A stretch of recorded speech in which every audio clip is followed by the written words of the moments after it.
Okay, so let's start off with a review a little bit.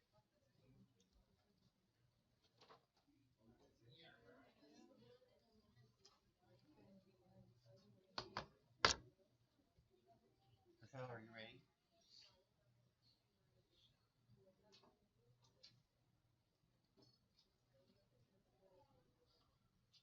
You guys ready? Okay, so if we were writing a recursion formula for like this one right here, what we want to figure out is whether it's geometric or whether it's arithmetic. So what do you think it is, Joel? Okay, so let's check the common ratio. So we'd have 40. We're going to divide these two terms right here. Divide by 100. If I try that real quick, I think I get 0.4. Well, let's try the next two terms just to get an idea here. 16 divided by 40. Okay, so if we take 16 divided by 40, I get 0.4. And we should verify that indeed the common ratio is 0.4, but I'll leave that to you. In any event, now that we know what the common ratio is, I think I could write the recursion formula. I'm going to write it as a sub n is equal to r times a sub n minus 1. And so if this is the case, I think this would give us that a sub n is simply equal to 0.4. Take 0.4 and multiply it by whatever your previous term is. So there you go. There's the formula for it. And again, this formula is written on the board, so you don't have to memorize it. But one thing I do want you to understand is the difference between this and the general formula, the general term. What do we call this? We call this the recursive rule. Okay, so this one is called the recursive rule. So how would that differ from the general rule for geometric? Well, the general rule, remember, I'll write it up here. It says a sub n is equal to what? It's a sub 1 times r to the n minus 1. This would be what we call the general rule.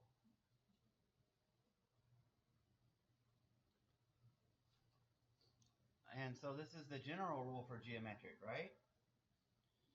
So please understand that these will be slightly different. So if we continue, what was the first term? Well, there's your a sub 1 term, right? So the general term that we were doing back in section like 7.3 would have been 100 times r, which is in this case is 0.4 to the n minus 1.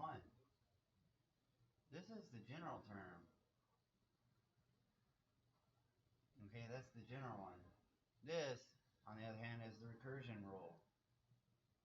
So, do you see the difference between these two? And on the test, when we have the test on chapter 7, if I ask you for the general rule, do you know which one to give me? A lot of people will give you this one, or they don't know what the difference is. So do you get a feel for what the difference is between the general rule and the recursion rule? This one allows you to build something based on a seed. Once you're given the first one, you can get the next one. After that, you can get the one after it. And after that, you can get the one after it. You just take 0.4 and multiply it by whatever the previous term was. This one allows me, if I wanted to, I could find the 113th one. That would take 1 second. I mean, well, not 1 second, but about a minute. How long would it take you to do it on the recursion formula? A long time. because you'd have to do the first term, the second term, the third term, the fourth term. You would have to keep going and clear until you got to the 112th term, and then I'd know, oh, all I have to do is multiply that by 0.4. You see?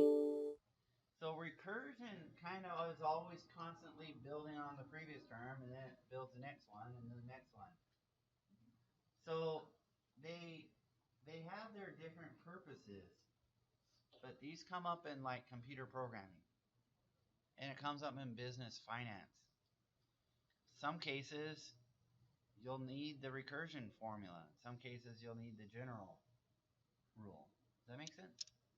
I hope you get a feel for what the difference is between these two, so that you could compare and contrast them.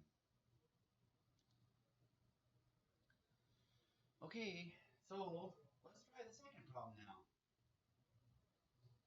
Is this one, what do you think? Is this one geometric or is it arithmetic?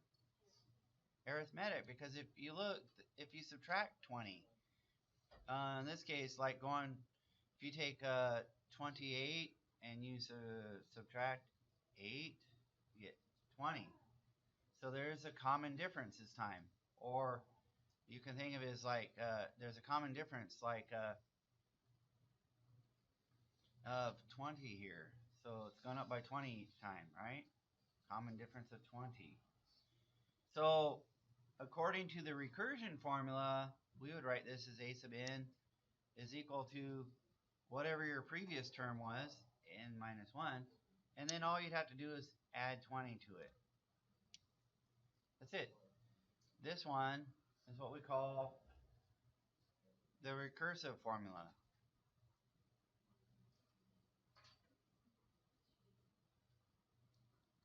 Anyone want to tell me the 113th term on that one?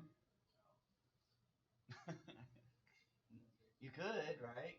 You just have to keep going and going and going until you got to the 112th. And once you got the 112th, you'd add 20 to it, right? So what about the general term? If you're refining the general term, you would say, oh, well, I'll use this formula. A sub n is equal to a sub 1, and then plus n minus 1 times the common difference. Remember? That's what we were doing in section 7.2, right? So let's review that a little bit. Since you are going to have a test someday, you're going to have to be able to do both of these problems. It's pretty easy, isn't it? Or is it something that we have all forgotten? Forgot, right? So the first term is right here, right? So that goes here. Okay, so we would put the 8 right here. Okay, and then we'd have this n minus 1, and then we'd have times 20. And I'm going to switch to a different color. So this 20 distributes here. And so we end up with a sub n is equal to 8 plus 20n minus 20. Now if you combine those two, let's go down here. I'll move this trash can out of the way.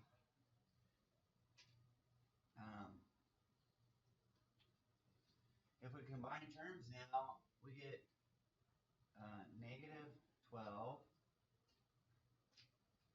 plus 20n. Excuse me? Is it 19? Tell me how you get 19. 20 and subtract 1. Where subtract this one here? We distributed. You take the 20 and multiply it by 1, and that gives you the negative 20 right here. Yeah. Okay, so this is our a sub n, and check it out. Does it work? If n is equal to 1, what do we get? We get a sub 1 is equal to negative 12 plus 20 times 1. And what's 20 minus 12? 8. That is the first term, right? Now, which formula do you think you would want to use if you wanted to have a 113th term? This one. This one. The general one's nice because you can find any one in the sequence. Okay? But like I said, sometimes you'll want the recursion formula. Because you don't want to have to come up with all I want to know, hey, the 88th one, what do I need to do to get the next one? Add 20. So what's the next one? 108. Okay? Why do I have to do all that? You see, if all I want is that one, it's easy to use the recursion. So my whole point was to try to help you understand the difference between the general term and the recursion formula. Okay? Now we're going to hit a more complicated recursion one. That was a little review from yesterday. There are some special recursion formulas that involve more than one seed or one term to start it all off with. This is a famous sequence. It's called the Fibonacci sequence. It's famous because it comes up in nature a lot. And there's a bunch of other places where it comes up. But this sequence, the way it works is you get this one right there by adding the two previous ones. You add the two previous ones. Like 1 plus 1 gives you 2. Now to get this one, you add the 2 in front of it. So you're going to add that one, and you're going to add that one. So 1 plus 2 is 3. Okay? Now this one, you add the 2 in front of it. Also in this case, you'd add this one and this one. Does that make sense? So if you wanted to get the next term here in the sequence, you'd add the 2 in front of it. So 5 plus 3 is 8. The next term in the sequence, you add the 2 in front of it. So that's 8 plus 5. It's 13. So this sequence is a famous one. It's called the Fibonacci one. Fibonacci sequence. Famous one. Fibonacci. Okay, the way that we'd write the recursion formula is like this. A sub n is equal to a sub n minus 1. That's the previous one. You see, so like, if I were interested in this number right here, I have to add the previous term. Well, the previous term is a sub n 1. Well, but I also have to add the 1 in front of it. Well, that one is a sub n minus 2. You see, so do you see that this is your initial position right here? This is like minus 1. This one in front of it is minus 2. If this one's like at 0, so to speak. So you're adding the previous one and the next previous one. So sometimes the recursion formula will involve 2 terms in front. Does that make sense? Now this one is a little bit harder. It involves 2 terms in front. I'll just give you a hint. It involves 2 terms. But do you think you can figure out what the rule is? How long is it before you give up? Really, on homework? Do you guys give up? When do you give up? Never. That's the attitude I want to hear. Never, right? Right on. How come your grade doesn't reflect that? It's a test. Oh, the test. Okay. My friends, please have the ganas or the desire to try at least 15 minutes before you give up. Am I saying that's how long it takes? No. But you might have to guess and tinker with things for a while, and your brain is amazing. As you think about something and you try, then you'd be surprised how much you can get done. How about if you try this for a few minutes on your own, and I'm going to pause it. So let's try this one. A little bit easier one, I think. You have 3, and then 4, and then 12, and then 48. This one's quite a bit easier, I think. Most of it can get us. Most of us can get this one within a minute. What'd you get? Did you get them all? Okay. What is it? I just looked at it. You're just multiplying the 2 previous terms. So the a sub n in this case is equal to, you take your previous one and multiply it by the one in front of it. So that's a sub n minus 1 times a sub n minus 2. So that one I agree is a little bit easier. Let me write it up here so we can have it on the recording.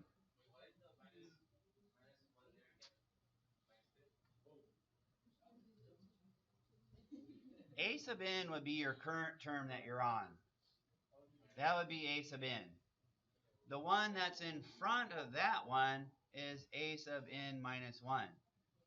The one that's in front of that one is a sub n minus 2. And if you keep moving this way, you keep subtracting. Does that make sense?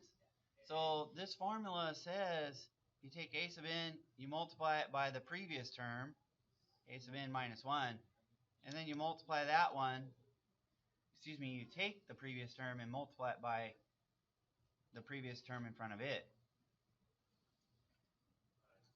Does that sort of make sense? So some of these, what I'm trying to get at, they will be hard. You have to try them. And my hope is that you try it for at least 10 minutes before you give up on some of these harder ones.